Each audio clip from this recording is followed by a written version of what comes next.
Dernièrement, je parlais du fait d'utiliser son imagination pour ressentir. Et que nous étions coupés de notre bonheur parce que, d'une, on se compare, de deux, on sait ce qu'il est possible et on est conscient du niveau de vie que l'on mène par rapport à ce qui est possible, et de trois, on n'utilise pas cet outil que l'on a à disposition en tout temps, en toute heure et à chaque instant, qui est notre imagination. Et je voudrais continuer un petit peu sur cette même lancée, sachant que dans ma dernière vidéo, j'ai dit que j'étais actuellement en train d'effectuer cet exercice mental d'imaginer une chose que je souhaite manifester dans ma vie. Ce faisant, je remarque des petits changements. Je remarque qu'il se passe quelque chose. Cependant, je sais que cette fréquence, en fait, lorsque l'on essaye de maintenir une fréquence, le mieux à faire, c'est de la maintenir de A à Z, du matin au soir, tout le temps, dès qu'on y pense.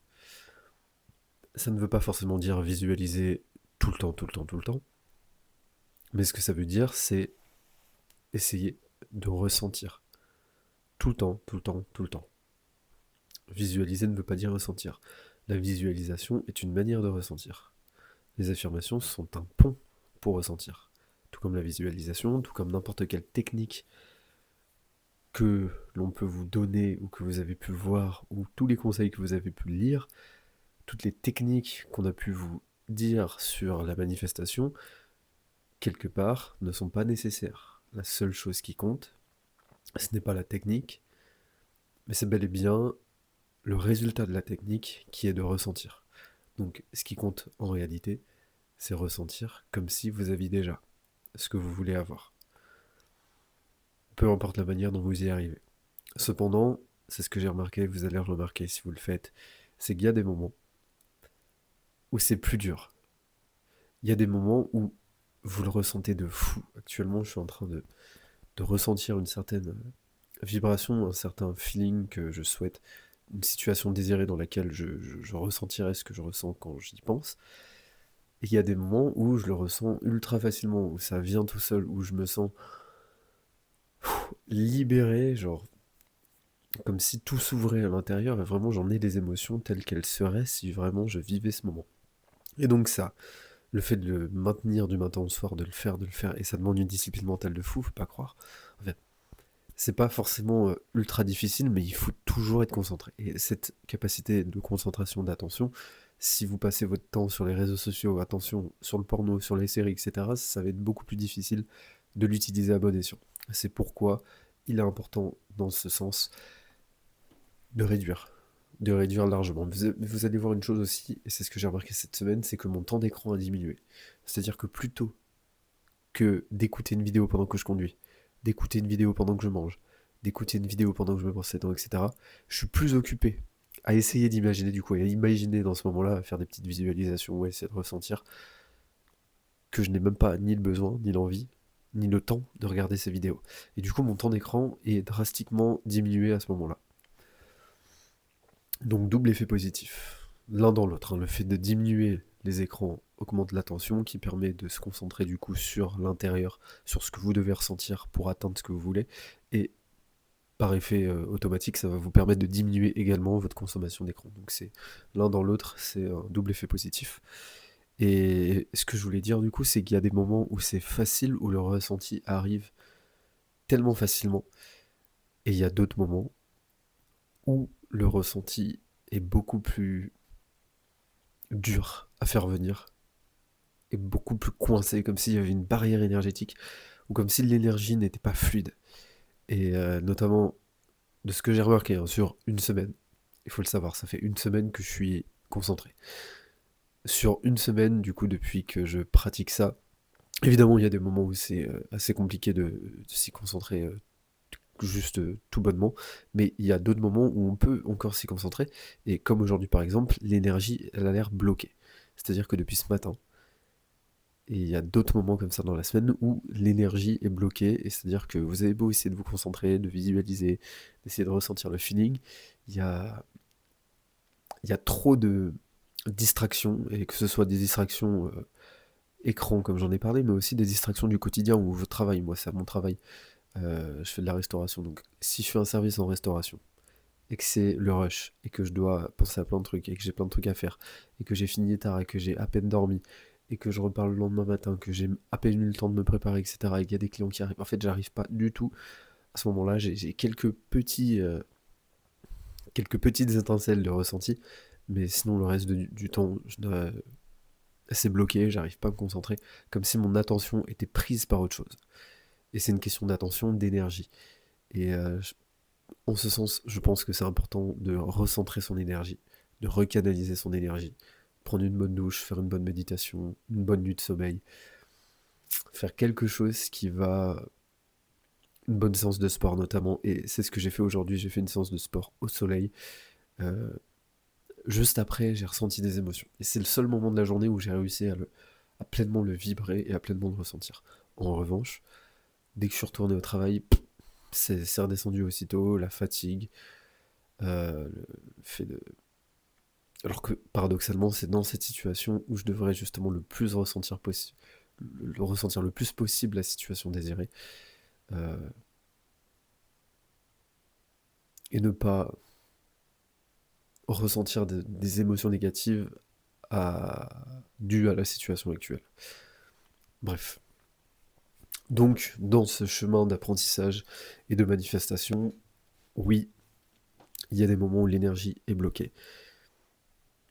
Mais ce que j'en retire, c'est que ces moments-là ne doivent pas être des moments de culpabilité. Parce que paradoxalement, à vouloir bien faire, à vouloir bien ressentir, et ne pas réussir à bien le ressentir comme on pourrait le faire, comme j'ai pu le faire tout le reste de la semaine, où j'ai ressenti le truc à des certains moments où c'était puissant, genre c'est une vague d'oxygène. Je ne saurais pas comment lui expliquer autrement, c'est comme si, waouh, une liberté et quelque chose de fort. Ce truc-là, évidemment, on peut pas le ressentir à tout le temps, tout le temps, tout le temps. Et lorsque c'est difficile de le ressentir, il ne faut pas non plus pour autant culpabiliser. Et se dire, je suis nul, j'y arrive pas, j'arriverai pas à manifester parce que j'arrive pas à ressentir, parce que manifester, c'est être. C'est ne plus avoir besoin que la réalité extérieure se manifeste, finalement. C'est être tellement convaincu intérieurement que tu n'as plus besoin de voir le monde extérieur se refléter ce que tu as à l'intérieur. Mais ça va le faire. Mais t'as plus besoin. C'est-à-dire que tu te sens tellement... Tu veux incarner la richesse, tu te sens tellement riche maintenant, que finalement tu arrives à un stade où tu t'en fous d'être riche extérieurement. Sauf que voilà, il y a des moments où c'est beaucoup plus dur de le ressentir, t'es un petit peu rattrapé par la fréquence ou le quotidien et la réalité 3D, qu'il est difficile d'être à fond, et donc il peut venir cette culpabilité qui serait beaucoup plus néfaste. Donc à ces moments-là, dans ces moments-là, et j'ai pas la science infuse, d'accord, je n'ai pas la vérité absolue, c'est seulement ma perspective, ce que j'en pense. Et ouais, cette chaîne se transforme littéralement en chaîne de manifestation. Mais c'est pas le sujet forcément, mais en tout cas, je vous en parle parce que c'est ce que je suis en train d'expérimenter en ce moment. Et je sais qu'il y a plein de vidéos là-dessus, et je sais que ça intéresse beaucoup de personnes. Donc, je drop cette vidéo, ça peut intéresser des gens. Donc, dans ces moments-là, ne pas le culpabiliser, se dire que c'est ok. Parfois, l'énergie peut être bloquée. Parfois, le ressenti peut ne pas être aussi puissant qu'il pourrait être de par plein de choses qui font que, ok, t'as juste besoin d'un petit temps de repos, d'une petite sieste, un petit temps de pause, et c'est ok. Et après, ça va repartir. Donc voilà, surtout pas culpabiliser, qui serait du coup une émotion négative, on est d'accord. Donc c'est les émotions qui parlent, hein. C'est les émotions qui vont attirer ce que vous vivez dans votre réalité. Votre réalité n'est que le reflet de vos émotions. En fait, on devrait réduire la manifestation à ça, je pense qu'on la complique un peu trop. C'est ressentez des émotions positives et vous allez attirer du positif dans votre vie. Donc ce n'est plus la pensée positive, mais c'est l'émotion positive. Ah ouais, mais c'est tout, en vrai. C'est que ça. Je vois pas pourquoi on cherche plus loin. Maintenant, à vous de voir comment vous arrivez à générer ces bonnes émotions dans votre corps. Parce que les émotions se situent dans le corps. Au nom du corps, au nom du Père, du Fils, du Saint-Esprit. Il n'y a pas du tout le nom du corps. Non, parce que oui, il y a des parallèles avec la... C'est un peu de l'ésotérisme, etc. Il y a des parallèles à la religion, c'est pour ça que je parle de ça, mais en tout cas c'est très intéressant, je m'intéresse beaucoup à ça depuis très longtemps. Et à défaut de m'y intéresser, j'aimerais prouver et obtenir des résultats dans le... En fait, c'est pas que j'aimerais le faire, c'est que vous voyez, c'est très subtil parce on a toujours tendance à être dans le j'aimerais que, j'espère que ça va marcher. C'est pas j'espère que ça va marcher. C'est j'y suis déjà. En faisant les choses à fond, vous y êtes déjà. C'est-à-dire que si je veux obtenir un tel résultat, je dois vivre ce résultat. Je dois être dans la fin, je dois être dans le résultat. De par mes paroles, mes pensées, mes actions, mes émotions principalement, mais tout le reste, l'attitude, ce que je dis, mon comportement, ma manière de m'habiller, ma manière de me tenir, ma manière de parler, ma manière de respirer, tout doit coïncider. Tout doit être cohérent avec ce résultat que j'incarne. Et il n'y a qu'en incarnant ce résultat et cette identité, on peut dire résultat, on peut parler d'identité, tout simplement, il n'y a qu'en faisant cela que le résultat va réellement se manifester dans la matière et de manière beaucoup plus rapide que si tu ne te concentrais que sur tes petites actions dans ce monde 3D où la matière fait que c'est lent et où ta seule volonté ne suffira pas ou bien fera que ça prendra des années pour atteindre le résultat que tu veux. Si tu veux gagner des années, c'est ce qu'il faut faire. Il faut le vibrer, il faut le vivre, il faut l'être. C'est pour ça qu'on dit être, avoir, être, faire, avoir. Et non pas avoir, faire, être. C'est-à-dire que les gens attendent d'avoir pour être. Et il est bien là le piège, c'est qu'il faut être pour avoir. Vous ne pouvez pas avoir quelque chose si vous ne l'êtes pas d'abord. C'est exactement la raison pour laquelle les gens pauvres s'appauvrissent et les gens riches s'enrichissent. On peut donner toutes les raisons concrètes, cartésiennes, matérielles, les faits de la raison pour laquelle et du pourquoi, du comment, toutes les raisons logiques pour lesquelles les riches s'enrichissent et les pauvres s'appauvrissent. Oui, il y a des raisons factuelles sur le papier, mais ça n'explique pas que potentiellement, énergétiquement, la cause de ces raisons qui vous paraissent factuelles, claires, cartésiennes, est le fait que les pauvres se sentent pauvres et les riches se sentent riches. Ça ne remet pas en question cette théorie. Le fait que les riches utilisent peut-être potentiellement, je parle des vraiment multimilliardaires, des élites, on va dire, sans vouloir rentrer dans un truc trop complotiste, le fait qu'ils s'enrichissent peut être lié à effectivement des sortes de magouilles politiciennes, des corruptions énormes, des conflits d'intérêts, certes, et c'est peut-être des faits et la réalité, ou pas, mais globalement, il y a de fortes chances pour que ça soit le cas, ne remet pas en cause le fait que potentiellement, le fait qu'ils se sentent et qu'ils soient riches, fasse que ce genre d'action, ça passe. Parce que une chose est certaine, c'est que la manifestation, ce n'est pas un truc qui arrive par magie. Il y a toujours une chose cohérente qui se déroule. En fait, ça va arriver d'une manière peut-être à laquelle on ne s'attend pas, mais qui sera cohérente. Ça sera une action de cause à effet, c'est-à-dire que vous allez vous balader dans la rue, vous allez tomber sur une personne, cette personne va vous faire rencontrer une autre personne, vous allez découvrir une opportunité, etc. Et vous allez vous dire, mais c'est logique, il s'est rien passé de mystique, de magique. J'ai juste rencontré cette personne comme je rencontre tous les gens dans ma vie, ou du moins régulièrement. Et à ce moment-là, rien ne prouve, malgré l'effet logique de ce qui s'est produit, que ce n'est pas justement votre fréquence qui a fait que vous avez attiré cet événement.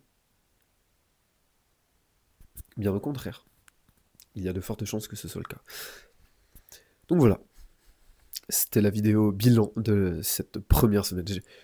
J'ai même pas envie de mettre un timing ou en mode ouais, ça fait tant de temps que je manifeste. On manifeste depuis notre naissance, d'accord? Autant que l'on respire, on manifeste. De manière inconsciente, de par nos vibrations, nos émotions. C'est pour ça que juste la manifestation, c'est le fait de rendre conscient ce que l'on veut obtenir dans notre vie et ne plus laisser ça au domaine de l'inconscient.